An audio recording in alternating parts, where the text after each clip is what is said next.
What's up, you guys? Happy Saturday. Okay, so I pulled cards and then the recording stopped, but I did not want to abandon the cards because this reading feels really spot on, so I'm going to just jump right back in. So I started with Kali underneath the deck, and on the table I've got the Serpent, Liberate Your Joy, and Sexual Healing. So already that's what we're tapping into. But interestingly enough, when I pulled this Kali card tonight, I saw in my mind's eye 2 middle fingers, like, fuck this shit. And I was like, whoa, what is that energy? So as I was like tuning more into the card and kind of looking at what I had here so far, I really feel like this is the end of denying your desires. It's because the Serpent card, and I'll read it to you after, but it's saying like, when you repress like desires, they are in your shadow, and in the shadow they start to like fester and build strength, but like not in a good way. And it could turn to be like, it could end up as like compulsions, addictions, distorted behavior, reckless stuff. Like it's almost like you're trying to go on a diet and deny yourself of something, and then all of a sudden in the middle of the night you get this compulsion to get up and binge and like eat 3 bags of potato chips or something, or ice cream, like because you're trying to repress something instead of integrating it. And it has to do with your sexual energy or your sexual needs or your intimate needs. So Kali is feeling like enough is fucking enough with this. Like enough denying yourself what you actually want. Enough of the lying to you, to the people in your life, maybe to your partner. Enough. I literally saw middle fingers to this guy. Like, I am fucking sick of it. So you know what? Good. Maybe you need to tap into that fierceness in order to have the courage to put an end to this behavior, to this illusion, to this lie, whatever it is. It's your own denial. It's like you denying yourself of something that you really want and settling, but it's not doing you any favors. If you're with another person, it's not doing them any favors. They might think it is, or you might think it is, but it's not. And it's harming you, watcher, or whoever this is about. Because, like, this is tapping into your higher self, you know? And it's saying, with the Serpent card, I got the Mache Glabdron in the reverse, Tibetan, Buddhist goddess, and it says, the diamond-hearted Dakini, I see the light in my own darkness. I face my ego beliefs to feel free. Because your ego could be saying that it's okay to just settle, but the part of you, the wrathful, like primal, dark, feminine, masculine energy in you is saying, I've had it. I've had it with this repression. I've had it with the suppression. I've had it with deceiving ourselves or other people. I've had it. No. Like it doesn't matter how old you are. Interestingly enough, a lot of my clients lately are in their 50s. Late 40s and 50s, up to like 60. And a lot of these people are calling me and they're like having a sexual awakening, like a second one maybe, or maybe they're for their first time. And you know, a lot of people in that age bracket, and I'm in my 40s, so I'm not 20 anymore. And I've been married, I've been divorced, I've dated older people. I've noticed, you know, obviously it's normal, like as you get older, a lot of people start feeling scarcity. They're like, oh, there's no one else out there. I just need to stay where I am. I'll never meet anyone. Or sexually, my needs are changing because maybe your hormones are changing, or you're going through women go through menopause or perimenopause, men's testosterone starts to drop, like all sorts of stuff. Again, everybody's unique, so this is not like an age specific thing. There are people that are like super vital at that age bracket and older, you know, it differs, but generally speaking, you're changing. Your body is changing, things are changing.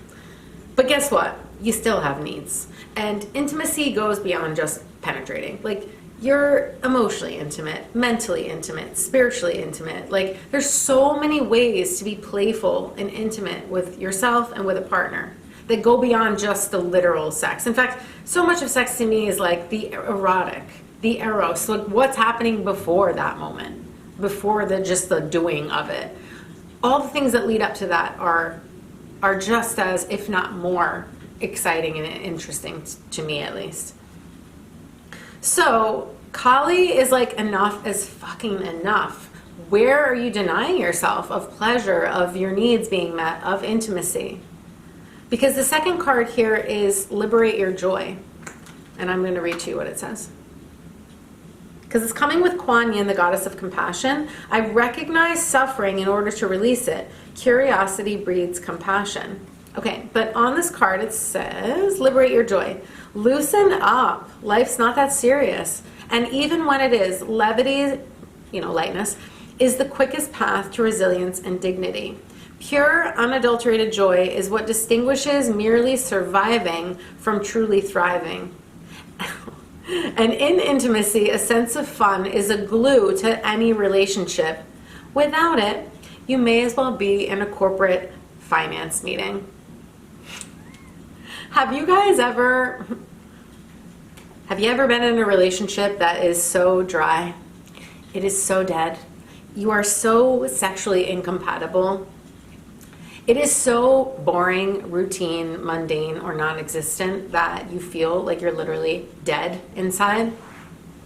Have you ever settled in a situation like that and been like, this looks really good on paper, but like you're not satisfied? It literally feels like a fucking board meeting, a finance meeting. I'm not a numbers person, so that literally makes me want to poke my eyes out. Listen, if numbers turn you on, good for you. We need you guys. But some of us, it's just not it. And if you try to fit yourself in the Excel spreadsheet relationship box, and it's like, or you're with a person that, again, you're just like so incompatible, your needs are not being met, you're just not turned on or whatever, but you're like, no, but this relationship or this situation looks good on paper.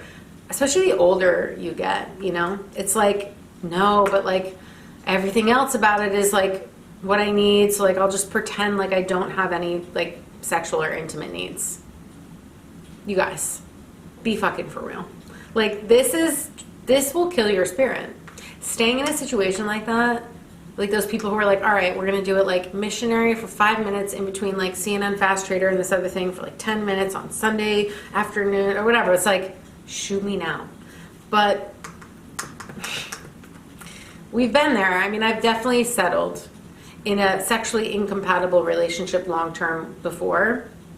And I'm glad that I learned that lesson younger, because when I ended that long-term relationship, I realized I will never, ever be in, and again, intimacy is way more than just physical, especially as you get older. You need to be creative and tap into other sources, because things will change. But like, I will never, ever settle again for a person if I'm not sexually compatible with them. I'm not doing it.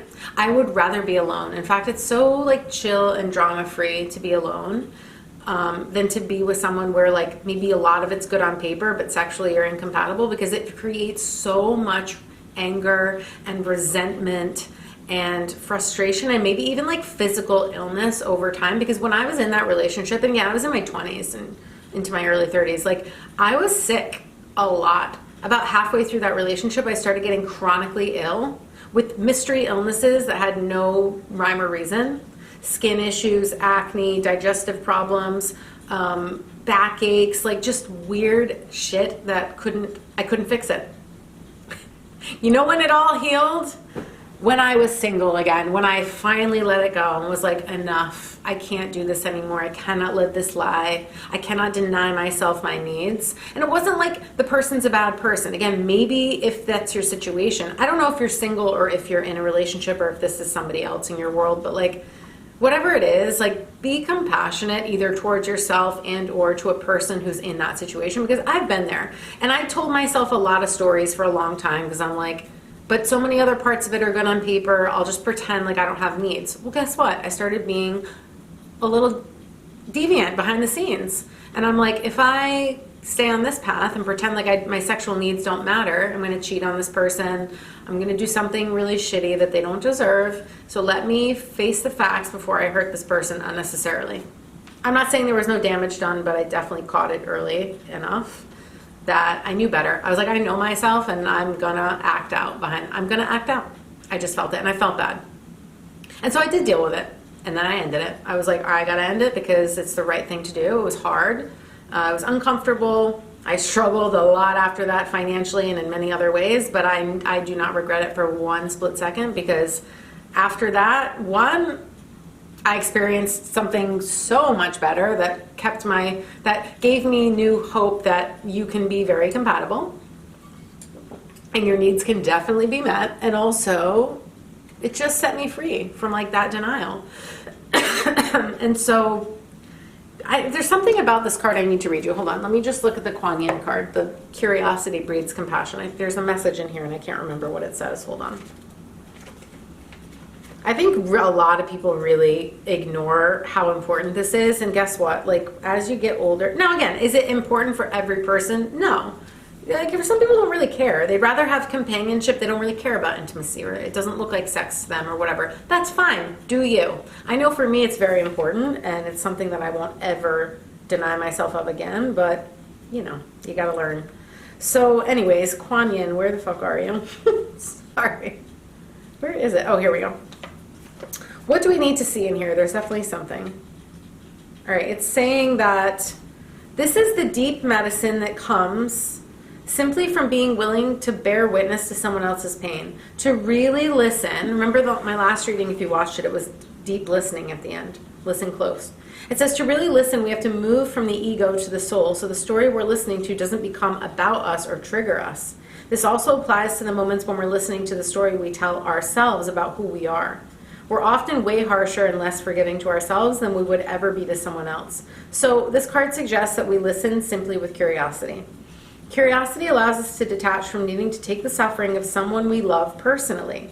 Curiosity is a door that leads to compassion. It frees us from feeling as though we have to react to what we hear or defend and explain our part in their suffering. We can just perceive the pain that they're in, or finally hear our own cries of despair and not seek to judge or justify them. We can just be present to what needs to be heard. Kuan Yin is a powerful energy of giving witness to our own or to someone else's suffering.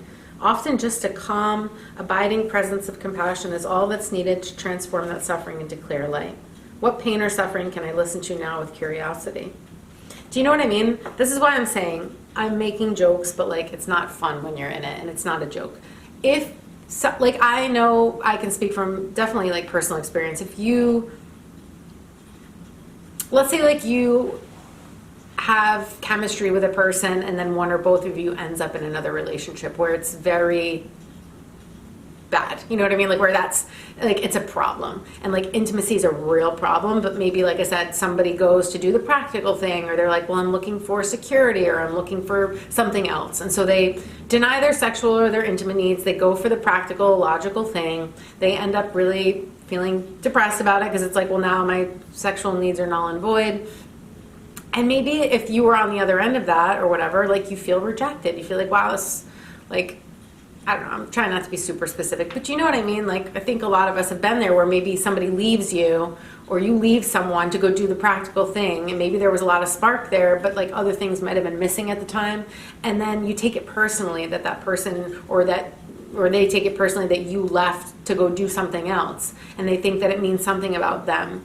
And I'm feeling here that if this is the case, like I said, take what resonates, switch it up a little if you need to. You know what I'm getting at. It's like, if you know a person who's done this and settled in the corporate finance meeting type of relationship, and now they're really struggling, like instead of being an asshole about it and being like, told you so, or duh, like we all knew that was going to happen, or just being like not compassionate about it, maybe you just need to bear witness in a compassionate way to that person's experience or to your own suffering. And instead of judging or being, you know, rude about it, just, it's like, it is what it is. We all have to learn. And sometimes you need extreme contrast. Maybe you were like, you were always prioritizing your sexual needs. Like this was me. When I was younger, it was all about sex. I was like, all I care about is that I have that need met. So I was dating people who didn't treat me well because that's really all I cared about. And I'm like, well, whatever. I'm not going to date the like safe, practical, like nice guy. I'm going to date bad boys. I'm going to date the ones that are definitely going to fuck me over, but they're also going to F me. Good. And that was just me being immature and unevolved and whatever, young. That was just where I was at then. Then my needs changed, and then I went through a lot of difficult lessons. But the point is, coming full circle, now I understand, like, if you've always prioritized that, then guess what? After I was done getting screwed over, I did go with the safe person. I did go with the practical partner. But guess what? I went so far to the other side of the spectrum that I totally denied my romantic feelings and my sexual needs, and that wasn't good either. And I had to learn the lesson through contrast, and that's what we have to do sometimes. So let's not be a jerk about it. If it's our situation, be kind to yourself and be like, well, clearly I needed to go all the way to the other side of the spectrum to understand that actually, no, I need both. Yeah, I need some practical needs met. I need to pay my bills. I need a house to live in. Like, I want a partner who keeps their word or whatever. And I need intimacy. And I'm gonna stop lying to myself about it or lying to someone else. And if you feel guilty about leaving someone because you settled with them for a practical situation and now you feel like you want to die inside because the sex isn't there, or you feel so like it's just not it, you've been turned off or dead inside, like, but that person's trying to hold on. Guys, pity is not love. Staying with a person because you feel guilty or because you feel sorry for them is not loving. It's not loving. It's not. That's really all I have to say about that. The most loving thing you can do in some cases is to set somebody free from their own low self-esteem. It's like you might want to settle in this dead, null and void relationship for the rest of your life because you don't want to be alone, you don't want to start over, you're too old, you're too this, you're too that. But guess what? I'm not living like this for the rest of my life. This is probably why I saw these big fat middle fingers in the beginning of like, I can't fucking do this anymore. I'm tired. And you guys, I had to get to that point too. And it wasn't a middle finger to the other person. It was almost a middle finger to my ego that was telling me, you can settle, you can deal with this for the rest of your life. Thank God, at a young age, I realized there's no freaking way I can do this for the rest of my life. No way. This is going to get dysfunctional fast if I don't deal with it. The other person wasn't happy about it, but guess what? I did them a favor in the end. And guess what? They moved on. That person got, was in another relationship and very happy. Good, good. I'm glad. Again, there's no hard feelings there. It's more like a learning situation, and I had to go to extremes to learn that now I need the middle way. I need both. So your sexual healing is coming with, I am nothing except love. And on this card, sexual healing, it says, to be embodied is to be pure animal. Animals don't know sin. They're all sensation and presence. And it says, you've got to get out of your head. This looks like sensual self-inquiry for no other reason than to understand and please oneself. And it also says trauma lives in the body, but so too do endless wells of strength, joy, and deep satisfaction. Do a body scan and you'll see there's wisdom in your body. In your pleasure, body, mind, and soul, there lies the potential for deep healing. This healing is your birthright. With the mystic of divine love. Love is divine. Trauma lives in the body. It's like, and also sometimes let's say there was like a lot of sexual, like almost like an overactive energy, and then you swing to the other end. Or you've just been repressed your whole life and this feels very new to you, which could also be the case. It's like sexuality is sacred, but we're not taught that. We're taught that it's like dirty and bad and wrong and something to hide. And so you might also shy away from it. Maybe it ends up being like deviant behind the scenes and kind of like something, again, secret, dirty, taboo. But it's like you're still doing it or you're still seeking it out because you don't understand that, like, just like all this other stuff in your life is holy and sacred, like so is this energy. And so the more that you can integrate it and allow it in and be like, yes, there's nothing wrong with my desires. Again, you got to be skillful with it. You've got to be mindful about your intentions and what you're doing. But this isn't a bad thing. But you might settle in situations where you're cut off from that energy because part of you feels shame. You do feel guilt or shame about this. Maybe from your past behavior, how you were raised. I don't know. There's so much. It's like money and sex are two of the places where we have so much conditioning and baggage that most of us have to resolve in one way or another. This is how it ends up looking. So, I don't know, let's get one more card here. Overall energy, what do we need to know? Yeah, Teresa of Avila, the lady of our interior life. I trust the answers I find within me. I know that the presence of love is real. This is a card about going within, about meditating. It could also be like sacred sexuality practices, like in the Magdalene manuscript in that book, there are 5 tantric meditations that are really powerful that, use that Kundalini energy to go up the spine and into the brain hemispheres. And I love those practices so much, to wake up your energy, to like dissolve or kind of transmute any distorted energy. What else? I want one more. All right, what's this one? The Queen of Saintly Women reversed. I am in service of divine love. I move the way love asks me to move. We keep getting this card. Again, if you let your ego run the show, it's suffering. It is what it is. It's all over the cards here. It's like pain is inevitable, suffering is optional. You only, like, if you choose to stay in these situations because your ego is afraid to face the change, or you don't want to deal with it or whatever, which I don't actually think is true. With Kali coming, again, that middle finger energy felt very much like tap into the fierceness to finish this lesson out, because like ultimately moving the way love asks you to move is going to ask you to be compassionate. It's going to ask you to be brave. You're going to have to look at your ego eye to eye and be like, I see you, bitch, but like, I'm not letting you sabotage my life anymore, or sabotage my intimacy anymore, or have me settling in situations where I don't belong anymore because it's not the truth of who I am, and I'm tired of not telling the truth, and I'm tired of placating and making other people happy. They're not really happy either. But some people will live a life for their entire life because they don't want to deal with their shadow. They don't want to look at it. They don't want to be uncomfortable. They don't want to be alone or whatever their fear. They don't want to be abandoned. But it's like, you can participate in that or not. Again, the only way out is through. It's not easy, you guys, but it's worth it. I'm telling you, I have zero regrets. I look back at all the things I've experienced, and some of it was really beautiful and some of it was really shitty and hard, and I still don't regret any of it, because it really taught me so much about what I really want, what I deserve, what I need, where I won't, lie to myself or other people anymore, where I'm in the highest integrity, what I value the most. Like, that stuff is important. And again, sometimes you only learn those things by going, like I said, swinging from one end of the pendulum to the other. I had my Spanish tarot out because I was feeling spicy. ¿Por qué no? Let's get one tarot card to finish it out with those oracle cards there. Yeah, the Chariot in the reverse with the Devil. It's up to you, baby. It's like you gotta get in the driver's seat. This attachment, this dysfunctional attachment energy, feeling chained to a person, a situation, a behavior, addictions, compulsions, again, deviancy, just like unhealthy attachment. You are in the driver's seat or not. You either give away your power and you're like, oh, I'm the victim, I'm helpless, I'm powerless, or you're like, nope, I'm getting in the driver's seat. This is Cancer energy. That's it. It's like time to hit the gas pedal. What's that song? Move like you stole it. Put the fucking pedal to the metal. Sometimes you need to just gas it. You need to be like, I'm in control. I'm making the choice. Yes, it's going to be difficult, and also it's going to be worth it.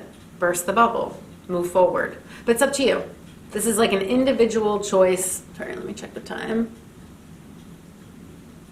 Okay, yeah. This is an individual choice to take your power back and be like, enough is enough with this denial, with this repression. Because again, what we repress, just if we resist it, it persists, and it turns into, like I said, a lot of times it turns into addictions. It turns into over drinking, overeating, overspending, doing shit in secret behind people's backs because you're just like an addict. It's like, I have to have it because I'm denying it. Again, you're in the kitchen at midnight eating chips and junk food and shit because you're like, no, I'm on a diet. I can't eat that. It's like moderation, and if you don't have a lot of self-control, well, you need to meditate and be like self-mastery. I get it that sometimes people have a hard time with the gray area. It's like black or white, but this feels like one of those things where it's like, if you just bring it out of the shadow into the light, it won't feel so compulsive anymore, and you won't feel like you're stuck and trapped. Like, I used to have a very unhealthy relationship with food too. I had a lot of disordered eating, a lot. And it was because I was like not wanting to face other things, and that was just a place I could control. And I had this like, oh, I have to fix myself, I'm broken, blah, blah, blah, and using food as like a form of punishment. And it wasn't until I went more gentle and allowed myself like, no, eat the carb. one slice of pizza, eat the thing, like do the thing, but gentle, like a little bit. And then over time, I started healing. And what do you know? I don't have those issues anymore. I'm healthier. I weigh a little bit more, but I'm happier. Who cares? I'm still healthy. It's like, I'd rather be that. You know what I mean? And so it's about finding the middle way, but like I said, you've got to find your way to the middle somehow. And that's why it's like the only way out is through. You've got to just take your power back. Make a choice. It's up to you though. You could stay. Your life could be the Excel spreadsheet. You could be in the finance meeting forever with your libido outside, locked out, or not. So I'll leave you guys with that. Love you so much. If you want a one-to-one reading, I've got 90-minute intuitive sessions below. You also get a follow-up email with resources like guided meditations and things that will be useful precisely around the subject that we talk about. So wherever you're at, every session is unique, and personalized. And Rose Temple Waitlist will be open next week. I'm just almost finished with the page now. And that's my year-long women's group. So more to come on that next week. Otherwise, I'm sending you guys so much love, and I will see you on the next one.